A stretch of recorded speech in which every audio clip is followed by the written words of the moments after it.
Sebanyak 248 kepala desa di Kabupaten Oku Selatan akan mendapatkan perpanjangan masa jabatan dan segera dikukuhkan dalam waktu dekat. Perpanjangan dan pengukuhan kepala desa ini berdasarkan Undang-Undang Nomor 3 Tahun 2024 tentang perubahan kedua atas Undang-Undang Nomor 6 Tahun 2014 tentang masa jabatan kepala desa. Pemerintah daerah Kabupaten Oku Selatan melalui Dinas Pemberdayaan Masyarakat Desa atau DPMD Oku Selatan saat ini telah mempersiapkan pengukuhan dan perpanjangan jabatan kepala desa yang ada di Oku Selatan. Pengukuhan dan perpanjangan SK 248 kepala desa ini sendiri tinggal menunggu waktu dan jadwal dari Bupati Oku Selatan.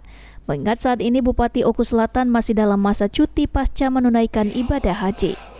Pada pengukuhan dan penyerahan SK perpanjangan jabatan kepala desa ini nanti akan turut dikukuhkan juga sebanyak 1.500 anggota BPD dari masing-masing desa yang ada.